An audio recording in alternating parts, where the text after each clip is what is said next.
আমি আজ 5ই আগস্টের ঐতিহাসিক বিপ্লব পরবর্তী এই স্বাধীন বাংলার মাটিতে দাঁড়িয়ে আরেক ধাপ এগিয়ে কথা বলতে চাই। 100 বছর পর্যন্ত শুধু আমাদের মক্তব আর হিফজখানাগুলো এ জাতির মধ্যে আল্লাহর কোরআনের তেলাওয়াতের আমানত রক্ষা করবার ঐতিহাসিক দায়িত্ব পালন করেছে। এবার আমাদের আরো এক ধাপ অগ্রসর হওয়ার সময় এসেছে।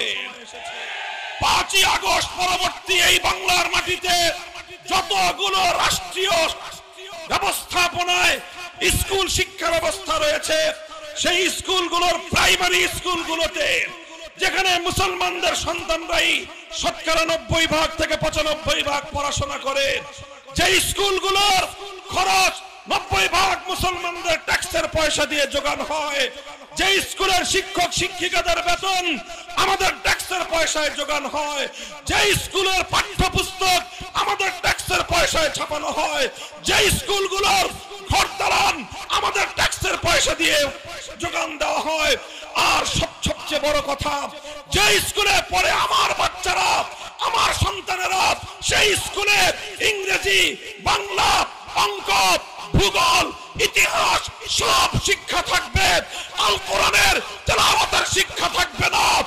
এই ধরনের বৈষম্যহীন বাংলাদেশে বরদাস্ত করা যায় না, বরদাস্ত করা যায় না। কোরআনে কারীমের তেলাওয়াত এটা মানুষের হৃদয়ের মধ্যে প্রভাব তৈরি করে।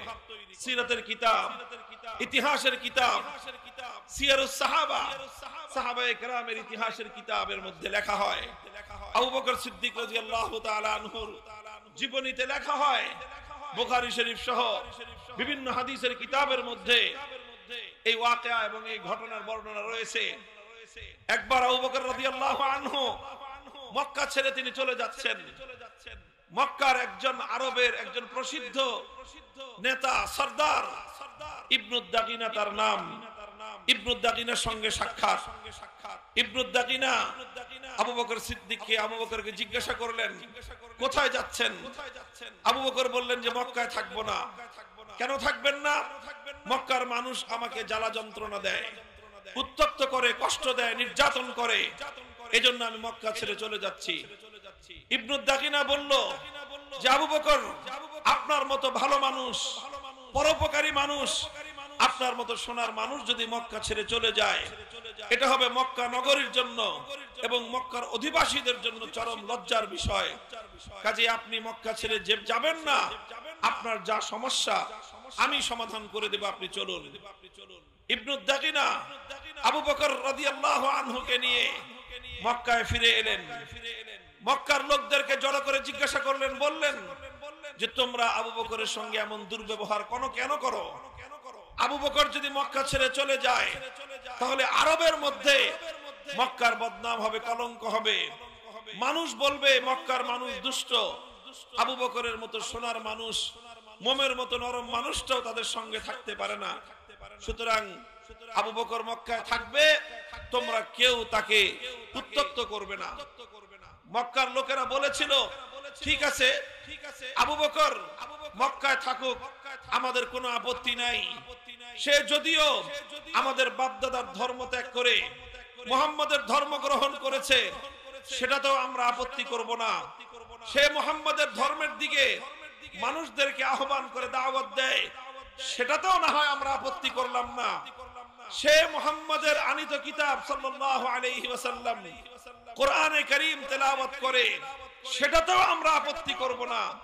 কিন্তু একটা শর্ত, সে যখন তেলাওয়াত করবে, আবু বকর যখন কোরআন কিতাবুল্লাহ যখন তেলাওয়াত করবে, সে তার ঘরের ভিতরে দরজা বন্ধ করে তেলাওয়াত করবে, ঘরের বাইরে উন্মুক্ত উঠোনে দাঁড়িয়ে সে কোরআনের তেলাওয়াত করতে পারবে না।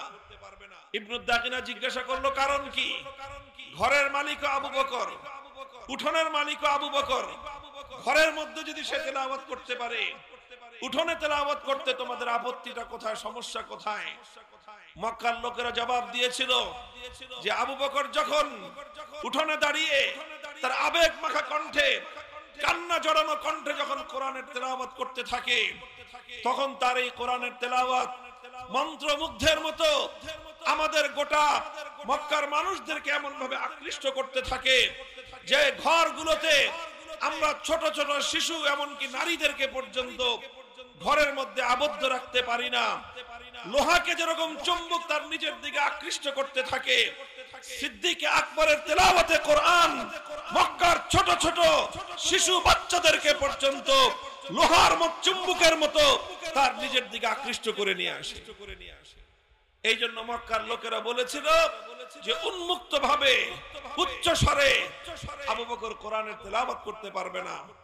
মুহতারাম হাজিরিন, হাদিসের সোনালী পাতায় এরকম অসংখ্য ঘটনার উদ্ধৃতি আপনারা পাবেন, আমরা পাবো যদি খুঁজে দেখি যে কোরআনের তেলাওয়াত এটা কিভাবে সেই জাহেলিয়াতের সেই বর্বরতার যুগে সর্বপ্রথম যে বর্বরতার জাহেলিয়াতের ভিত শুদ্ধ নাড়িয়ে দিয়েছিল, সেটা ছিল আল্লাহর কোরআনের তেলাওয়াতের গুঞ্জরণ। সেটা ছিল কোরআনের তেলাওয়াতের গুঞ্জরণ। আজকে এই পাষাণ হৃদয়ের এই আধুনিক একবিংশ শতাব্দীর ইট পাথরের এই সভ্যতার যুগেও সকল বর্বরতা, সকল অন্যায়, অবিচার, জুলুম, বৈষম্যের বিরুদ্ধে যদি সত্যিকার অর্থে মানবতার বিজয় কেউ কামনা করো, আমি আল্লাহর নামের হাজারবারের শপথ করে বলতে পারি, এই সমাজের ঘরে ঘরে মানুষের কর্ণকুহরে আল্লাহর কোরআনের গুঞ্জরণ তৈরি করা ছাড়া এর চেয়ে উত্তম কোন পন্থা দুনিয়াতে হতে পারে না।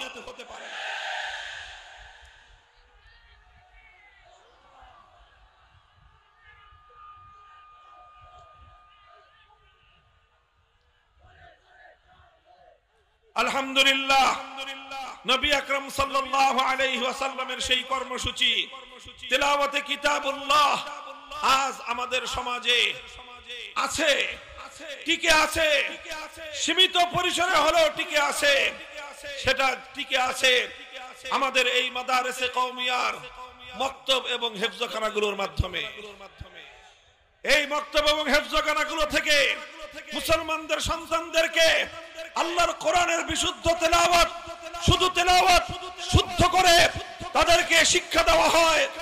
আর আমাদের এই সোনার সন্তানেরা, কচিকাঁচা বাচ্চারা কোরআনের তেলাওয়াত নিয়ে মুসলিম সমাজের ঘরে ঘরে, মুসলিম সমাজের পাড়ায় পাড়ায়, মুসলিম সমাজের মহল্লায় মহল্লায় তারা আল্লাহর কোরআনের তেলাওয়াতের যে গুঞ্জরণ তুলে, সেই গুঞ্জরণের কারণে আজ আল্লাহর জমিনে কোন জাহিলিয়াতের দাগ গায়ে বসতে পারে নাই। এজন্য তারা বারবার চেষ্টা করে কোরআনের তেলাওয়াতের এই দুর্গগুলোকে উপড়ে ফেলতে। তারা এই মক্তব হেফজখানাগুলোর উপর নানা রকম বৈষম্যের নীতি চাপিয়ে এই মেহনতের ধারাকে বন্ধ করে দিতে চায়। এটা চেয়েছিল ব্রিটিশ সাম্রাজ্যবাদী শক্তি, এটা চেয়েছে সমস্ত জাহেলিয়াতের ধারক বাহক শক্তিগুলো নানা কৌশলে, নানা ষড়যন্ত্রের মধ্য দিয়ে মক্তব, হিফজ, কোরআনের এই শিক্ষা ব্যবস্থাকে সংকুচিত করে দেওয়ার পায়তারা চালিয়েছে। কথা বলেন ঠিক না বেঠিক? মনে রাখতে হবে, এটা আল্লাহর কোরআনের সবচেয়ে বুনিয়াদী মারকাজ মক্তব, হিফজখানা আল্লাহর কোরআনের সবচেয়ে বুনিয়াদী দুর্গ। এই দুর্গ যদি ধসে পড়ে উম্মার অস্তিত্ব বিলুপ্ত হয়ে যাবে। এই জন্য শপথ নিতে হবে প্রতিটি মুসলমানের, প্রত্যেকটি ইমানদারের, যেভাবে একটি দুর্গে আশ্রয় গ্রহণকারী এক একজন সৈনিক দুর্গের দেয়াল রক্ষা করার জন্য জীবনপণ লড়াই করতে থাকে। হে বাংলার উম্মত, উম্মতে মুসলিমার সদস্যরা, উম্মতে মুহাম্মাদিয়ার সদস্যরা, আমাদেরকে শপথ নিতে হবে, কোরআনী প্রতিষ্ঠানের উপর যদি কেউ কোনো আঘাত করবার চেষ্টা করে, হামলা করবার চেষ্টা করে, সংকুচিত করবার চেষ্টা করে, জীবনের বিনিময় হলে গোটা জাতি ঐক্যবদ্ধভাবে সেই ষড়যন্ত্রে রুখে দাঁড়াতে হবে।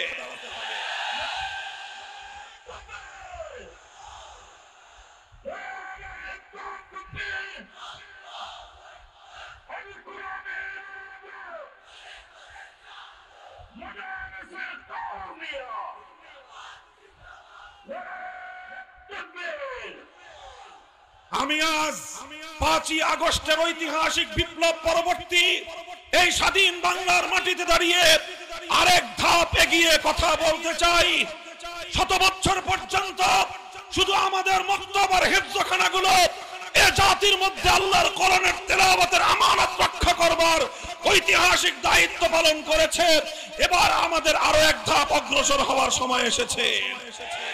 5ই আগস্ট পরবর্তী এই বাংলার মাটিতে যতগুলো রাষ্ট্রীয় ব্যবস্থাপনায় স্কুল শিক্ষা ব্যবস্থা রয়েছে, সেই স্কুলগুলোর প্রাইমারি স্কুলগুলোতে যেখানে মুসলমানদের সন্তানরাই 90% থেকে 95% পড়াশোনা করে, যে স্কুলগুলোর খরচ 90% মুসলমানদের ট্যাক্সের পয়সা দিয়ে যোগানো হয়, যে স্কুলের শিক্ষক শিক্ষিকাদের বেতন আমাদের ট্যাক্সের পয়সায় যোগানো হয়, যে স্কুলের পাঠ্যপুস্তক আমাদের ট্যাক্সের পয়সায় ছাপানো হয়, যে স্কুলগুলোর ঘরদালান আমাদের ট্যাক্সের পয়সা দিয়ে যোগান দেওয়া হয়, আর সবচেয়ে বড় কথা, যে স্কুলে পড়ে আমার বাচ্চারা, আমার সন্তানেরা, সেই স্কুলে ইংরেজি, বাংলা, অঙ্ক, ভূগোল, ইতিহাস সব শিক্ষা থাকবে, আল কোরআনের তেলাওয়াতের শিক্ষা থাকবে না।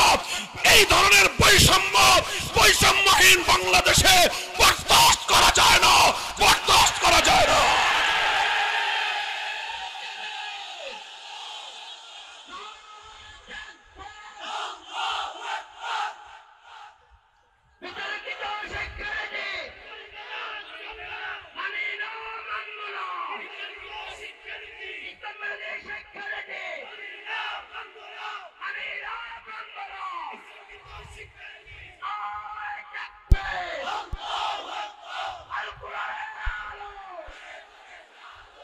এই জন্য এটা আজ আমাদের গণদাবিতে পরিণত করতে হবে।